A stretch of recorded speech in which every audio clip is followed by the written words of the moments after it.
네, 반갑습니다. 김프로입니다. 자, 오늘은 조금 난이도 있는 내용입니다. 자, 사무직은 일하는 과정상의 효율성을 높이기 위해서 업무 표준 가이드가 필요한가? 결과부터 말씀드리면 예스입니다. 자, 왜 업무 표준이냐면 우리 생산직을 좀 비교해 봅시다. 생산직은 1시간당 만약에 100개를 만든다면 2시간이면 몇 개 만들죠? 200개 만들 수 있죠. 자, 시간이 니꼬르 생산성입니다. 같이 갑니다. 그런데 사무직은 1시간 한 결과물이 2시간, 4시간 해도 동일한 결과물이 안 나옵니다. 개인의 역량에 따라 달라지고, 또 상사가 업무 지시를 어떻게 하냐도 달라지고, 타 부서에서 업무 요청을 구체적으로 요청했을 경우 또 달라지고, 그리고 이제 윗분들, 임원이나 그다음에 최고 경자의 의사결정 지연되면 또 달라지고, 이런 식 변수가 많다 보니까 사무직은 당연하게 업무 생산성과 좀 먼 거리에 있지 않나 이렇게 생각하는데 아닙니다. 조직문화 개선을 전문을 하는 저희 입장에서는 최근 저희가 많은 의뢰받는 게 이겁니다. 업무 표준입니다. 그래서 사무직도 생산직과 똑같지 않지만 명확한 지침과 가이드가 있어야 되지 않냐. 특히 일하는 과정상 대표적인 게 지시, 보고, 회의, 피드백, 그다음에 협업.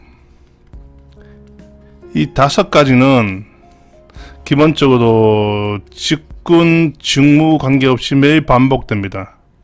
상사의 지시를 받든지, 상사의 보고도 하든지, 그럼 다른 부서와 이에 관계된 문제를 해결하기 위해서 회의를 하든지, 또 피드백을 받든지, 타 부서 간 협업하는 이 업무들은 어떤 직군과 직무 관계없이 똑같이 발생되는 거예요. 그러다 보니까 이 5가지에 대한 우리 회사만의 어떤 명확한 업무 표준 가이드가 없다는 게 문제입니다. 그래서 요즘은 이 업무 표준 가이드를 만드는 형태입니다. 어떤 식으로 생산직처럼.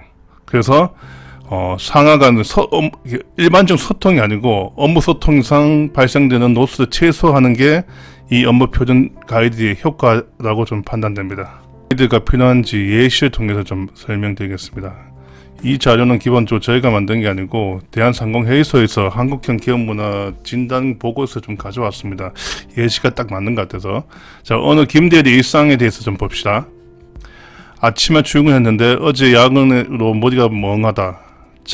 정신 차리려 커피 한잔 하는데 갑자기 팀장이 마케팅 회의를 가자고 한다. 영문도 모른 채 앉아서 있다가 나와서 부랴부랴 어제 못 마친 전무님 보고 준비에 들어갔다. 어느새 오전이 가고 드디어 전무님 보고하고 오늘 얼마나 깨질까 고민한다. 이런 경우 많이 느끼시죠? 여기에 영문도 없이 회의 참석하는 경우 팀장이 참석하다니까 참석합니다. 아무 생각 없이 이런 경우 많습니다. 자, 이 김대리는 마찬가지입니다. 자, 오후에 이제 전무님한테 이제 보고합니다.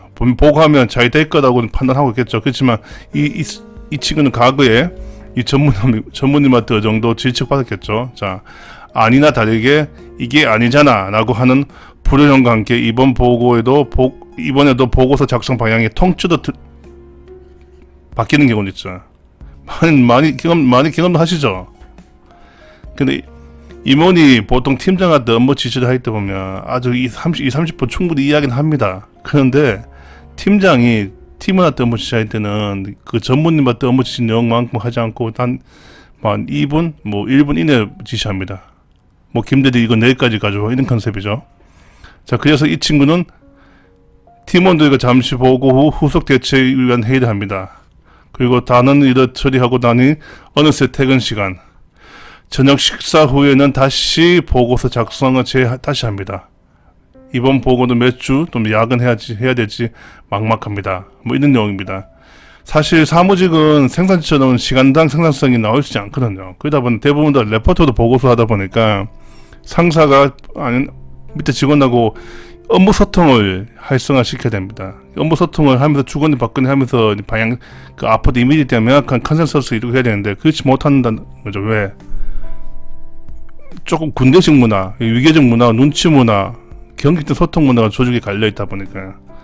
그래서 우리나라는 기본적으로 존칭을 쓰는 문화가 있어서 위 상사의 업무 지시에 대해서 자유롭게 이야기할 수가 없습니다. 근데 그러다 보니까 이제 거기서 발생되는 노트도 많은 거죠.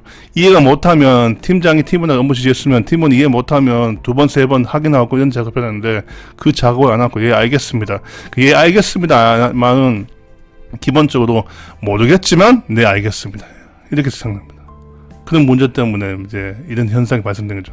실질적으로 이제 김대리에 보면 총 시간에서 43%가 비생산적인 거예요. 이 근본적인 거는 뭐 위계적 문화, 뭐 눈치 문화, 경직적 소통 문화지만 본질하고 동떨어진 일을 많이 한다는 거예요. 특히 한국적 문화에서. 준비 과정이 너무 많아요. 기본적으로. 그리고 이게 팀장이 보통 실무형 팀장이 그거 관리형 팀장이 있어요. 한국은 관리형 팀장이 너무 많아요. 실무를 잘 모르다 보니까 팀장하고 팀원하고 한 30분 충분히 이야기했는데 나중에 마지막 멘트가 팀장이 김대리 그거 지금까지 이야기 보고서 만들어서 보고해 이렇게 나옵니다. 이 관료화가 돼 있다는 거죠. 그래서 관리형 팀장이 많다는 문제고, 그리고 꾸미기 문화, 보고서 꾸미기 문화 이거 많은 거예요. 이건 어느 회사 다 마찬가지예요. 사실 보고서 열심히 써주면 우리 물건 사주냐?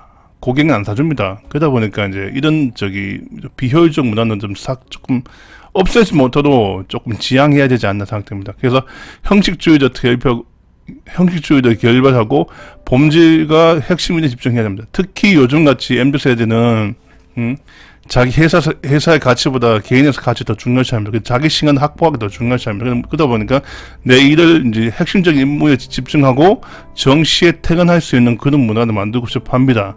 그리고 요즘 그런 만들기 위해서 이렇게 명시하게 지금 당장 그 위계적인 문화, 뭐 경제 소통 문화를 근본적인 거는 해결할 수가 없습니다. 지금 당장. 그렇지만 차선으로 하는 게 뭐냐면 지시, 보고, 회의, 피드백, 협업 이 5가지는 어느 직군은 어느 직무나 똑같이 발생됩니다. 매일. 그럼 이 5가지의 그 소통, 여기서 말하는 소통은 개인 간 소통이 아닙니다. 그리고 조직에서는 요즘 개인 간 소통은 중요시 하지 않습니다. 업무 소통이죠.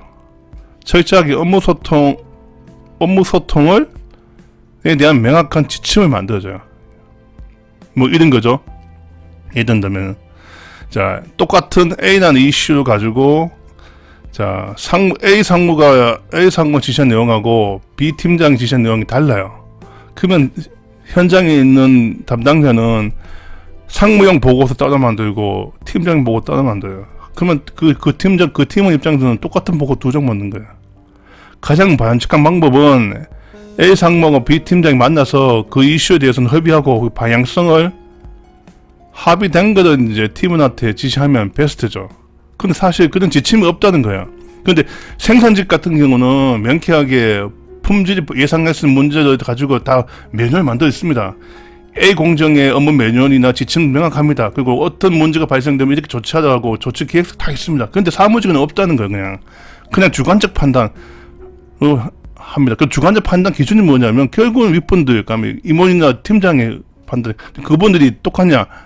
그분이 모든 팀장들의 생각이 똑같냐? 그렇지 않습니다. 그러다 보니까 회사마다 지시, 보고, 회의, 피드백, 협업이 5가지에 대한 명확한 표준 가이드가 있어야 된다는 거죠. 그래야지만 생산성이 높아진 거예요. 그래서 요즘 많은 기업들이 이걸 하고 있습니다. 여러분도 이런 지시, 보고, 회의, 협업, 피드백 관련된 업무 표준을 만들어서 직원들한테 배포하면 어떨까? 그러면 이 정도 성문화된 업무 지시가 있다 보니까 나중에 문제가 발생돼도 여기 우리 회사에서 명확 지시 나온 업무 표준 가이드에 보면 이렇게 적혀 있습니다.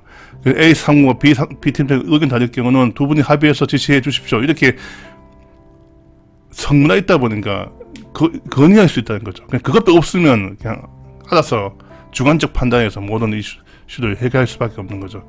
그래서 사무직은 반드시 업무 표준 가이드가 있어야 됩니다.